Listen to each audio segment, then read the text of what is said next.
Hi guys, welcome back to my channel. It's your girl Kensthetic, and I'm here with you guys today with a new video.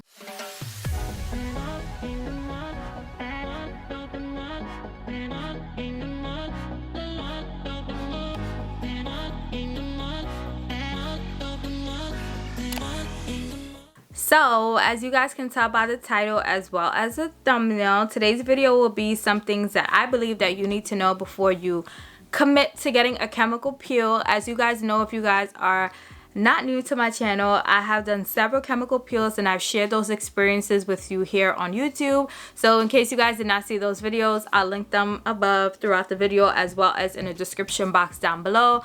But I've received multiple chemical peels. I did jasmine peels and I did retinol peels, and they have helped my skin progress so well.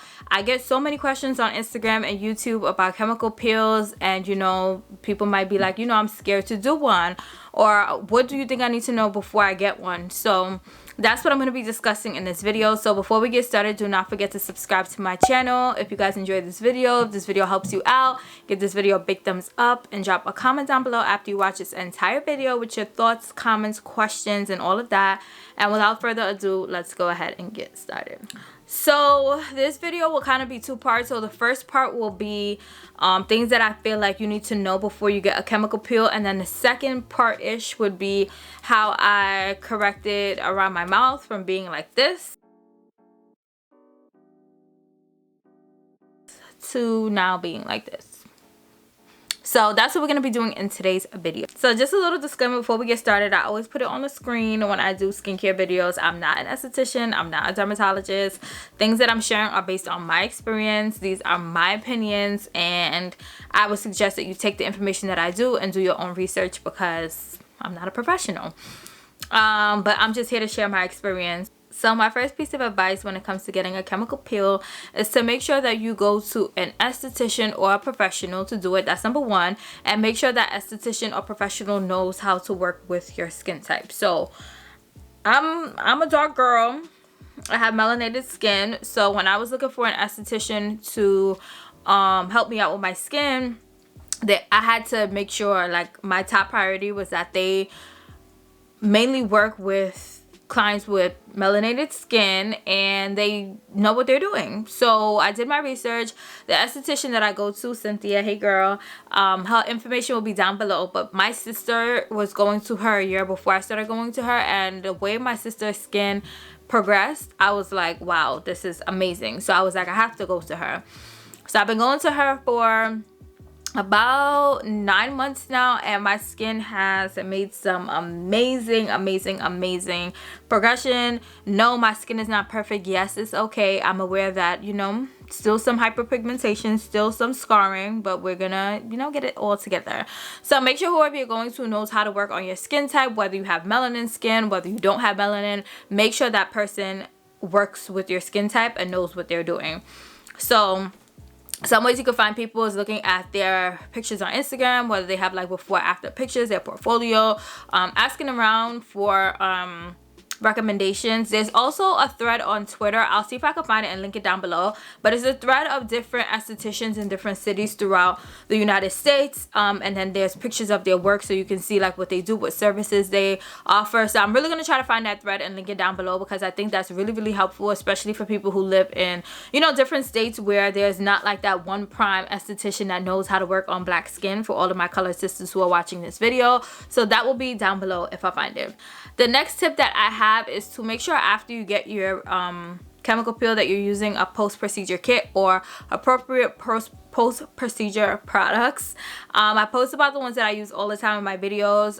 They're from PCA Skin, and my esthetician provides it after my service. But your esthetician should be recommending products to you or providing you with, like, you know, sample size products or telling you what products you need to buy after you receive a peel. But you should not go back to your regular skincare routine just because your skin is going to need more hydration. Your skin is going to need more protection. So post-procedure kit is highly recommended after you get a chemical peel. As a part of that post-procedure kit, and just in general, you want to make sure that you are using SPF, especially after you receive a chemical peel. We should already be using SPF, everyone. But after you receive a chemical peel, it's super important that you use SPF to protect your skin against everything. Because if you think about it, a chemical peel is basically new layers of skin being exposed, and you want to make sure that you protect them and you treat them like your baby because it's fresh new skin. Like, the next tip that I have about getting chemical peels is to make sure that you do not peel your skin as it's peeling. You're supposed to let your skin naturally fall off. I never get the urge to peel my skin because I just don't like touching my face in general, especially when I'm peeling. But I know some people, they're like, oh my god, like my skin is peeling off, like I just want to take it off. And it's just like, no, let it fall off naturally, because if not, then you'll be looking crazy and it just won't have the same effects that it would have had if it fell off naturally. So make sure you let your skin peel on its own, and you don't try to expedite the process by sitting there and picking and peeling on your skin. That is a no. No. And the next piece of advice that I have is to try to stay indoors as much as possible. The peels that I do, I can still go out and still, you know, live my regular lifestyle. I mean, now that everything is going on in the world, most of us don't really have to leave the house for work, but in general I work from home all the time, so it's easier for me to do chemical peels just because I don't have to be around people all the time.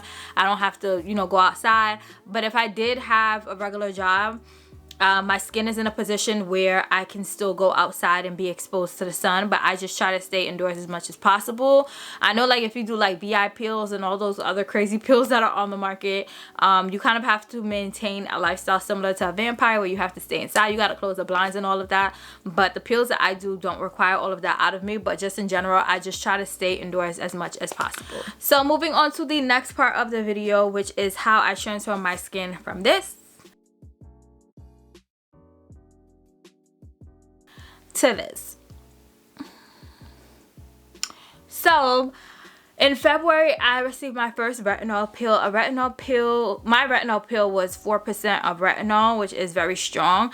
And when I was receiving the pill, like when my esthetician was putting it on, she was giving me information about, you know, what differences I'm gonna notice between the Residency pill and the retinol pill. And I certainly did experience all of the things she noted plus more.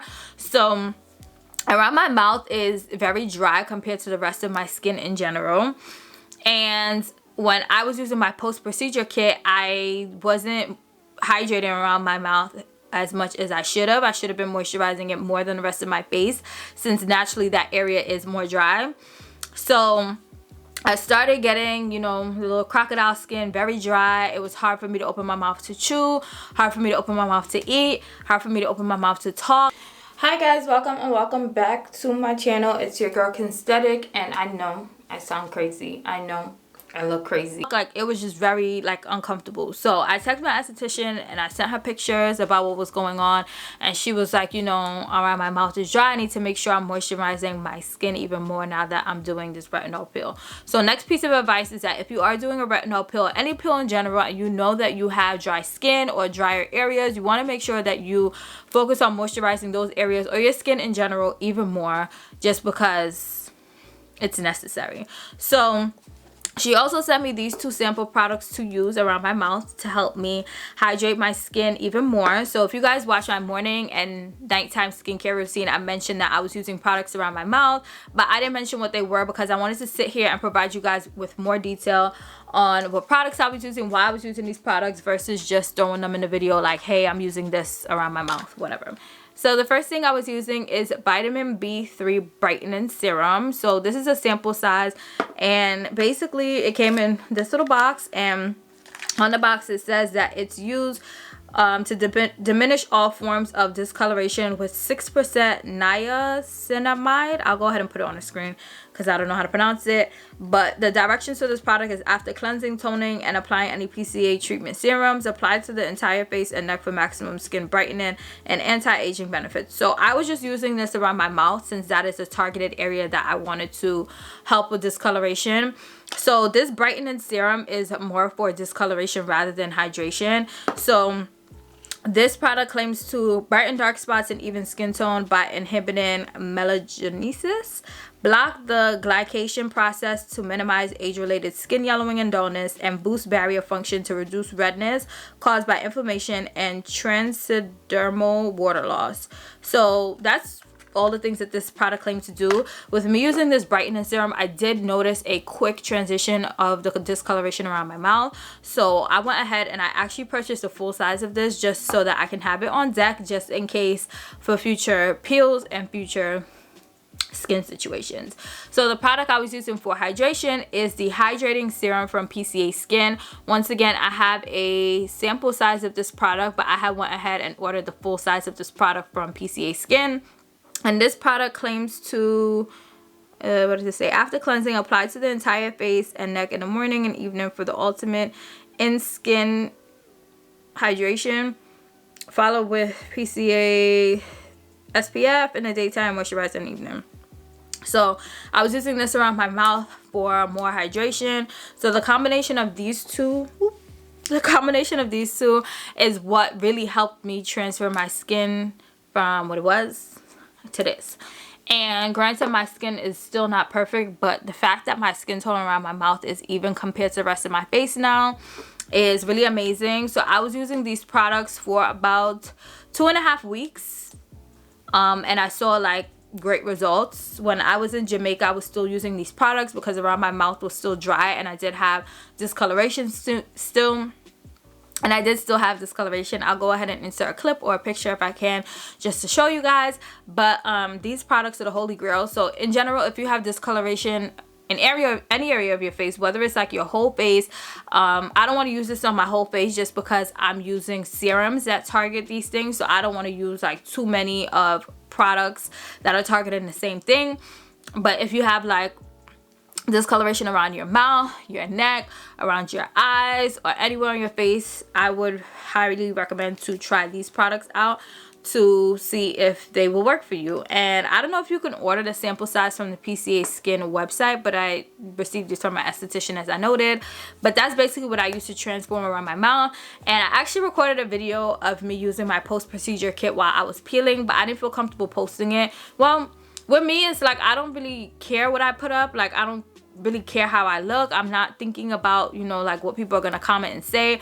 But I prefer to put this video up first and tell you guys, you know, what I'm using and why I'm using it, and to show you guys that it actually worked, versus putting up the video and you guys are commenting saying the same thing over and over again, and I don't really have any receipts to back up what I'm saying about, you know, what products I'm using and how they're gonna help, if that makes sense. But whatever, that's that on that. My skin looks so much better now. And yeah, so those are basically some tips that I have if you guys are interested in getting a peel, because a lot of people write me like, oh my god, I'm so scared, oh my god, like I don't know what I'm gonna do, I don't know what kind of peel I should be doing. Make sure you guys watch all of my peel videos. I have about 5 or 6 videos related to peels on my channel now, showing my experience, truth about chemical peels, products that I've been using after, you know, getting chemical peels, my morning and nighttime skincare routines. Like, I have so many videos up on my channel to help you guys out.